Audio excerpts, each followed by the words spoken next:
These are the top 5 lessons that I've learned in the last 6 years of me having my own cargo van business. Number 1, the amount of years you've been in business doesn't equate to the amount of value you can give back to a community or a person. I know a lot of OGs in the game, they've been here for over 10, 15, 20 plus years, but the only thing they can teach you is a little bit about layover, detention, and put some E-tracks in the back of your van. Now don't get me wrong, there's nothing wrong with that. That's valuable information. But to get out here and learn what a capability statement is, to get medical contracts, to hire locally, to hire regionally, to learn how to utilize apps in your free time so you're not just sitting at the local gas station waiting on a dispatcher or a carrier to take you back over the road, to even learn how to do other things in your cargo van like junk removal services or moving services and things of that such. There's literally 1,000 different ways you can make money in this industry, family. So when someone just sticks to one way of making money, it's kind of a red flag unless they've scaled by doing that. So in general, just because you've been in business for 20 plus years doesn't mean you have the right to get out here and start calling newbies different names and judging them for just trying to enjoy their journey, just as we did. We were once newbies ourselves. Number 2, family, on good days, and I'm talking about when it's going great, make sure you put a majority of that profit away for the rainy days. I can't tell y'all how many times I've made a bunch of money and then just went and did unnecessary eating and, went and spent some at the mall a little bit or gifted some to the family in ways. And then the next week or the following week, I just can't make no money. I'm making some, but not as much as I usually do. Or I got an extra expense that pops up, like I need 2 tires and an oil change, or I'll be on the side of the road. Or even just getting to the point where you look up in the business and you're like, dang, I really could have saved more than I've made. You know what I'm saying? Because I've made so much money, but now that I'm at this point into the business, I'm not even seeing that. So make sure you're making good financial decisions.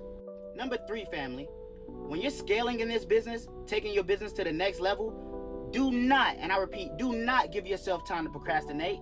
Success loves speed. And I'm not saying don't have your ducks in a row. You definitely want to have your ducks in a row. Paperwork, documentation, all of the knowledge is possible. Make sure you have a lawyer on your side.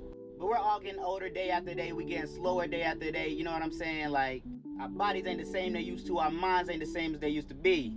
So move with urgency.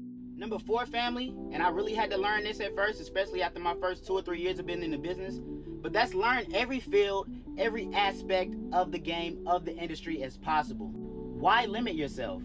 If you can go and learn about dispatching for yourself and for others, if you can learn new ways to always make sure you're on top of the newest contracts that pop up in your area, whether it's auto parts or medical delivery, if you can do a little research on getting your broker's license, or learning extra services that you can apply in your cargo van just locally, like junk removal, yard services and things of that such. Even cleaning services, even putting a pressure washer back there and starting some pressure washing services. How bad do you want it? What's for you is what's for you, family. Can't nobody take it away if the universe wants to grant it to you. But give yourself the benefit of the doubt by exploring all options possible. Lastly, family, and I had to learn this the hard way, but not everything needs to be discussed, shared, or projected. Now, I know on TikTok and other platforms there's a big cloud around gatekeeping, but the smart people know it's power in the tongue, and you can block your blessings out here.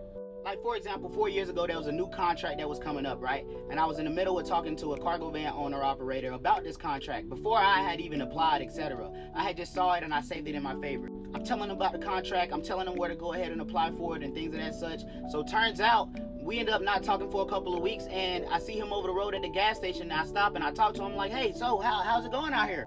He's in the middle of the contract that I had eventually applied for, but did not get, that he had gotten.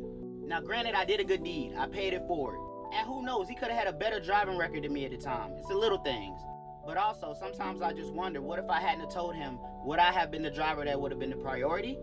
So in conclusion, until you secure that contract, or until you really get on that app where you get over the road and you get with this company you want to be with, shh. That's not gatekeeping. That's just putting yourself first.